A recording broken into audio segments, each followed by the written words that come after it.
triplex villas at Kollur, APR Projects. White rice తింటాను, చపాతీలు తింటాను, రైస్ తింటాను, కర్డ్స్ తింటాను, అన్ని ఏది నాన్ వెజిటేరియన్ తిన్నాను. ఈ 2 years నుంచి మానేసాను నాన్ వెజిటేరియన్. మేబీ మీరు ఇలా ఉండబట్టే రోహిణి గారిని మీకు అక్కని చేసేసారు. చాలా తక్కువ మంది తెలుసు చెల్లెలని. మన రోహిణి గారు మన అలా మొదలైంది అండ్ బాహుబలిలో ప్రభాస్ గారు మదర్ గా చేశారు. ద లేట్ రఘువరన్ గారు వైఫ్, వాళ్ళ సిస్టర్, ఓన్ సిస్టర్. అసలు అక్క కాదండి, చెల్లెలే. అసలు యాక్చువల్గా ఆ ఫ్యామిలీ, మా ఫాదరు ఆయన కూడా హీరో. విఠలాచార్య గారి సినిమాలో కోటలో పాగా అని రామకృష్ణ గారు హీరోగా, ఈయన సెకండ్ హీరో అనమాట.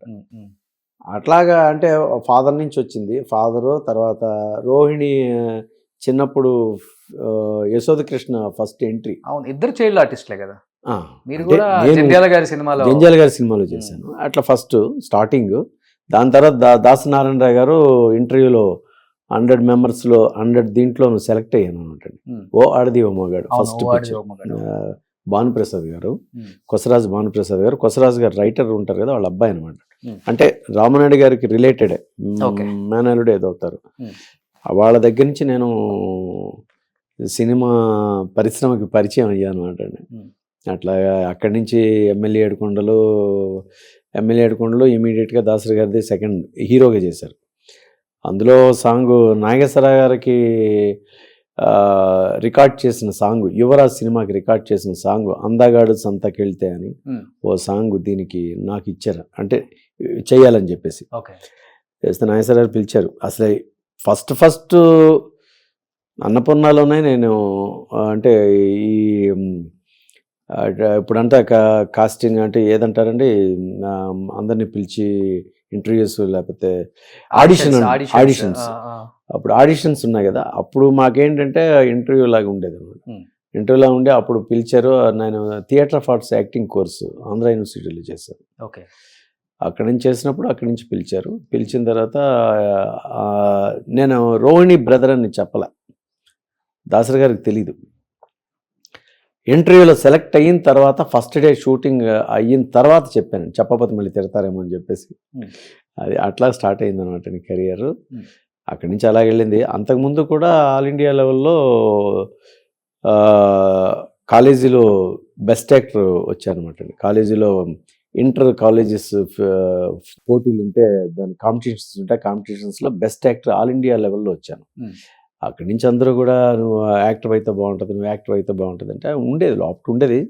చిన్నప్పటి నుంచి 7th class నుంచి ఈ వినాయక చవితి ఫంక్షన్స్కి డ్యాన్స్ వేయడం, లేకపోతే స్ట్రీట్ ప్లేస్ వేస్తూ ఉంటే స్ట్రీట్ ప్లేస్లో నేను వెళ్ళి దూరిపోతే ఫాదర్ వాళ్ళు వచ్చి పిలిచి, మా చిన్నాన్నగారు వాళ్ళందరూ పిలిచి కొట్టడం, ఇవన్నీ మామూలుగా జరుగుతుంది. అలా కొంచెం వెళ్ళింది అనమాట. తర్వాత ఫాదర్ ఎంకరేజ్ చేశారు.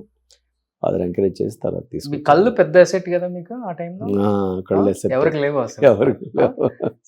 అవి పులి కళ్ళ లేకపోతే అది కొంచెం ఇది హనీ హైస్ అంటారు. హనీ హైస్. అట్లా కొంచెం బ్రైట్ చేయండి.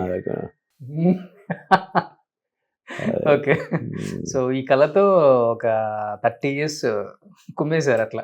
Telugu, Tamil, Kannada, Malayalam, more than 300 pictures చేశాను. బట్ దాసరి గారు ఫస్ట్ సినిమా చేసిన తర్వాత నీకు మంచి ఫ్యూచర్ ఉంది, పెద్ద హీరో అవుతావు, మంచి యాక్టర్ అవుతావు అని బ్లెస్ చేసిన తర్వాత ఒక్కసారిగా టర్న్ అయిపోయింది. ఒక విలన్ గాను, సైడ్ క్యారెక్టర్ గాను, ఒక తమ్ముడు గాను హీరోకి ఇలా రావాల్సి వచ్చినప్పుడు ఫస్ట్ మీ మైండ్లో ఏమనిపించింది sir? That is the fate of the life అని అనిపించింది. మన ఫేట్ని ఎవరు మార్చలేము. కాకపోతే ఏంటంటే మనలో ఉండే ఒక స్వయంకృతాపరాధం అంటారు, కొంచెం చిన్నది ఉంటుంది ఎక్కడో దగ్గర. దాని అంటే వెళ్ళే దారి మనం నడవకపోవడమా, లేకపోతే నడిచి వెనక్కి వెళ్ళడమా, లేకపోతే దాన్ని బ్యాక్ స్టెప్స్ వేయడమా, లేకపోతే స్లో అవ్వడమా అనేది మనకు తెలియదు.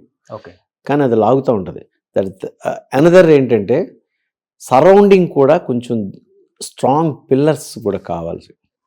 సరౌండింగ్ మనకు కూడా అన్నీ బౌండరీ అనేది ఒకటి కావాలి. ఆ బౌండరీ లేకపోయి ఒక్కడే వెళ్ళాలనుకుంటే కొంచెం ద విండ్ ఈజ్ ద హెవీగా ఉంటుంది. ఆ విండోలో ఎటేపు వెళ్తాం మనకే తెలియదు. ఓకే. అది అట్లా ఉంటుంది.